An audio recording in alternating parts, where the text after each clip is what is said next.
కొంత డిస్కషన్ చేసినాం. త్వరలో ఈ జిల్లాకు సంబంధించి ఉమ్మడి జిల్లాకు సంబంధించి సమగ్ర అభివృద్ధి, ఎందుకంటే గత 10 సంవత్సరాలుగా ఈ జిల్లాకు సంబంధించిన కొన్ని అంశాల లోపల రైతాంగానికి ప్రజలకు అన్యాయం జరిగింది. ఉదాహరణకు ఎల్లంపల్లి నుంచి వరదకాలకు సంబంధించి కావచ్చు, ఎల్లంపల్లి శ్రీపాద మన కాళేశ్వరం సంబంధించి 2 టీఎంసీల వరద నీళ్ళు ఎప్పుడు కూడా రాలే. 3వ టీఎంసీ పేరు మీద యుద్ధకాండ సృష్టించారు ఒక మాట. లేదా యూనివర్సిటీ 10 సంవత్సరాలు నిర్వీర్యమైంది. కరీంనగర్ జిల్లా కేంద్రం లాంటి కాలేజీ, మెడికల్ కాలేజీ జిల్లా కేంద్రం నియోజకవర్గం 600 ఇళ్ళు సగం దశలకు పూర్తి చేసినాయి. అనేకమైనటువంటి నిరుద్యోగ ఛాలెంజ్ చేయాలి. 10 సంవత్సరాలుగా ఏమన్నా జిల్లాకు సాధించింది ఏముందో ఒకసారి చెప్పండి.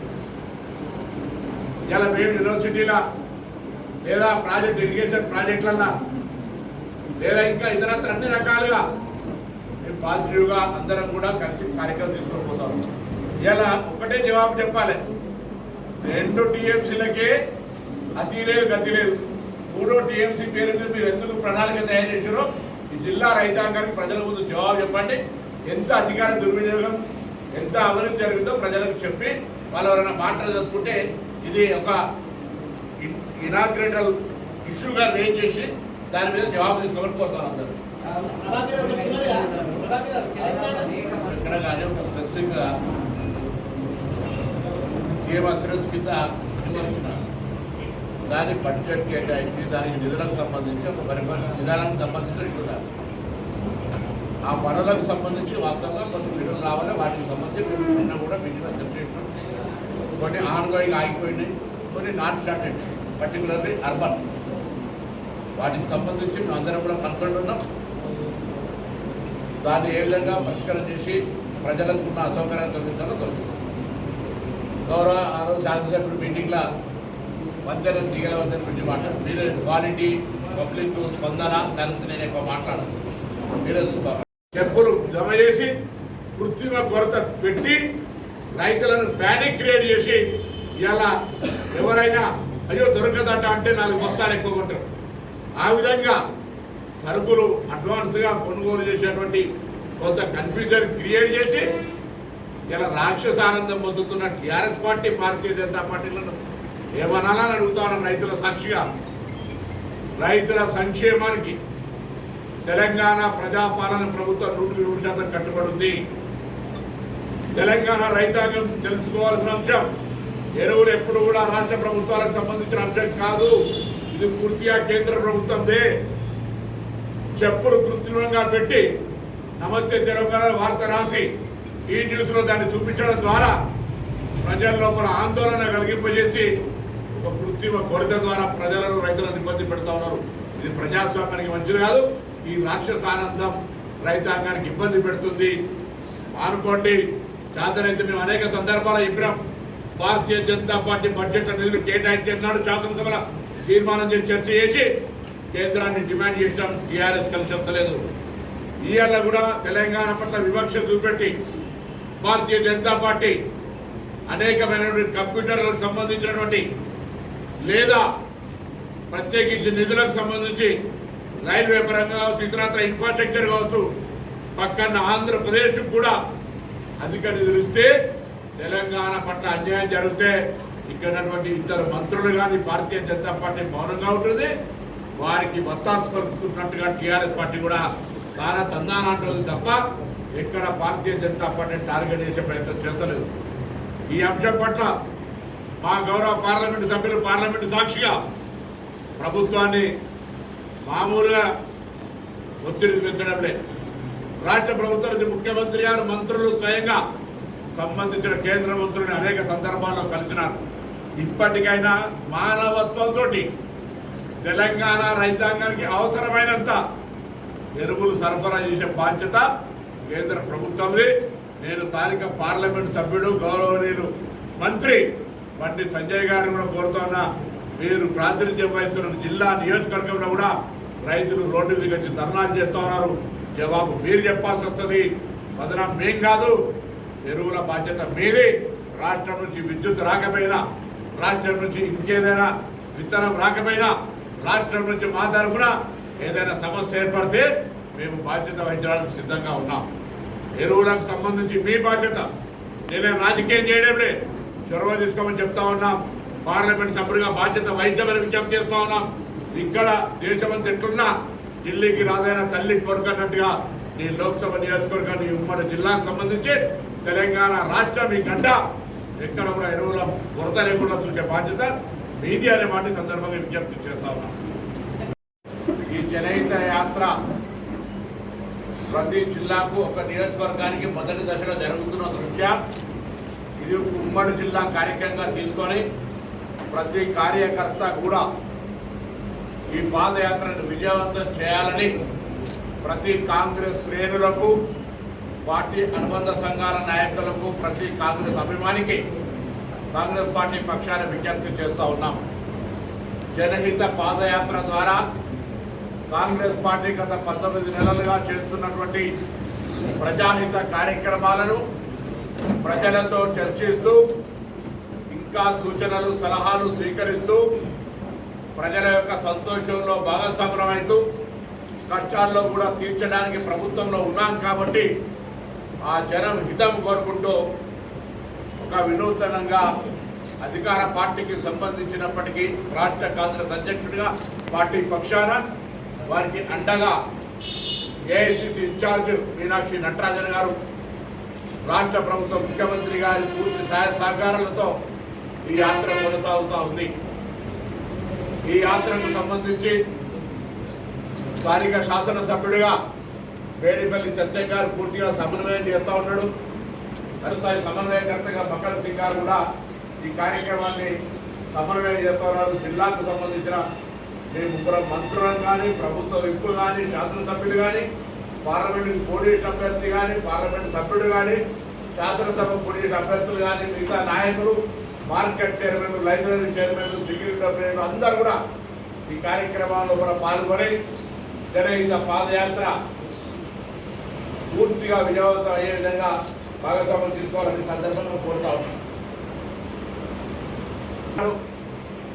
24 సాయంత్రం పాదయాత్ర తర్వాత 24 నాడు గంగాధరలోనే మకాం అక్కడనే నిద్ర చేసి 25 ఉదయంన అక్కడ ఉండబడేటువంటి ఒక ప్రభుత్వ విద్యా సంస్థలో సామాజికంగా సోషల్ సర్వీస్ శ్రమదానం కార్యక్రమం ఇద్దరు కూడా మీనాక్షి నటరాజన్ గారు, మహేష్ కుమార్ గౌడ్ గారు పాల్గొంటారు. దాని తదుపరి తెలంగాణ జిల్లాల్లో కరీంనగర్ మహిళా సంఘాలకు పెట్టింది పేరు.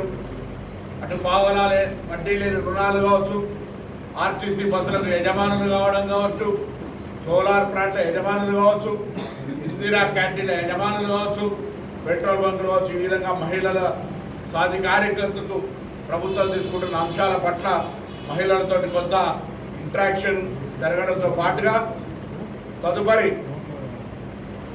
11 గంటల తదుపరి ప్రాంతంలో జిల్లాకు సంబంధించినటువంటి ముఖ్య కార్యకర్తల కుటుంబ సమ్మేళనం అనే ఒక ఇష్టాగోష్ఠి లాగా అటు అధ్యక్షుడు ఇటు ఇన్ఛార్జ్ గారు కూర్చొని కార్యకర్తలందరితో కలిసి మాట్లాడతారు. కాబట్టి ఈ విజయవంతం చేయాలని ప్రతి కార్యకర్తకు భాగస్వామ్యం తీసుకోవాలని సందర్భంగా కోరుతూ ఉన్నాం. ఇది ఈనాటి కార్యక్రమం సంబంధించినటువంటి ముఖ్య ఉద్దేశం. మీ అందరి సహకారం కూడా 24 నాడు సాయంత్రం జిల్లాకు సంబంధించి మరి రాజేందర్ రావు గారు, పద్మాకర్ రెడ్డి గారు పెట్టి దాని ఒక ఫోటో తీసి ప్రదర్శించినటువంటి అనేక సంఘటనలు ప్రత్యక్షంగా నిరూపించడం సిద్ధంగా ఉన్నాను. ఇటువంటి రాక్షసానందంతో ఏం చేయగలుగుతాను చెప్పండి. నేను మీడియాలో కూడా కోరుతా ఉన్నా, ప్యానిక్ ఇప్పుడు పెట్రోల్ దొరుకుతుంది అనగానే ఇక్కడ నుంచి స్టార్ట్ కాగానే చక్కగా పెట్రోల్ బంక్కి వెళ్ళిపోతాం. మామూలుగా 100 రూపాయలు కొట్టించుకుంటే 500 రూపాయలు కొట్టించుకుంటాం. అటువంటి ప్యానిక్ సిస్టమ్ క్రియేట్ చేసేదంట్లా టీఆర్ఎస్ పార్టీ, బీజేపీ కలిసి కాంగ్రెస్కి వస్తున్నటువంటి ఒక సానుకూల వాతావరణాన్ని కొంత డిస్టర్బ్ చేయడానికి ప్రయత్నం జరుగుతూ ఉంది. ఇది మంచిది కాదు. ఇది రైతులకు వేధింపుగా భావిస్తూ ఉన్నారు. రైతులకు సంబంధించిన విషయంలో రాక్షసానందం వద్దు, రాజకీయం వద్దు అనే మాటని సందర్భంగా కోరుతాం. ఎవరైనా కూడా వాళ్ళ ఆందోళన చెందుతారు కదా, వాళ్ళ ఆందోళన చెందుతలేరని అనలేదే. రైతులు ఆందోళన చెందుతున్నారు. నేను వారి విజ్ఞప్తి చేస్తా ఉన్నా, రాష్ట్ర ప్రభుత్వంగా విత్తనాలు, విద్యుత్ తదితర అంశాలకు సంబంధించి మేము బాధ్యత వహిస్తాం. ఎరువులకు సంబంధించి కేంద్ర ప్రభుత్వం బాధ్యత. మేము అందరం కలిసి భాజపా వారికి ఒత్తిడి తేవాల్సిందే. అందుకే గత పార్లమెంట్లో మొత్తం అల్లరి జరుగుతూ ఉంది. 50,000 మెట్రిక్ టన్నులు ఇస్తామన్నారు. ఇవాళ వ్యవసాయ శాఖ మంత్రి గారు గట్టిగా ప్రభుత్వాన్ని అడుగుతా ఉన్నారు. గౌరవ ముఖ్యమంత్రి గారు కలిసి మళ్ళీ దీన్ని ప్రత్యేకించి పోతా ఉన్నారు.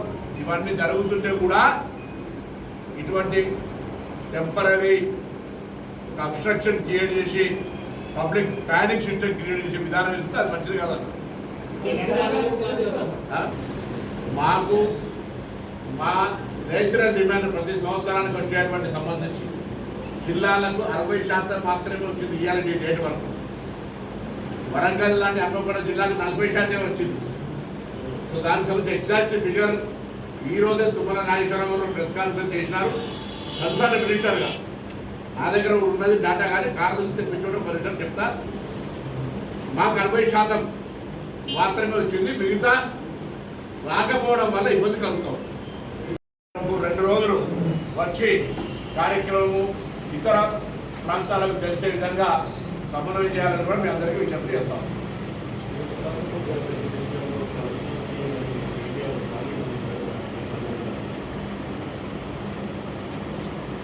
ఆ language mind set third class మారిపోయి మాట్లాడితే చేయగలిగేది లేదు.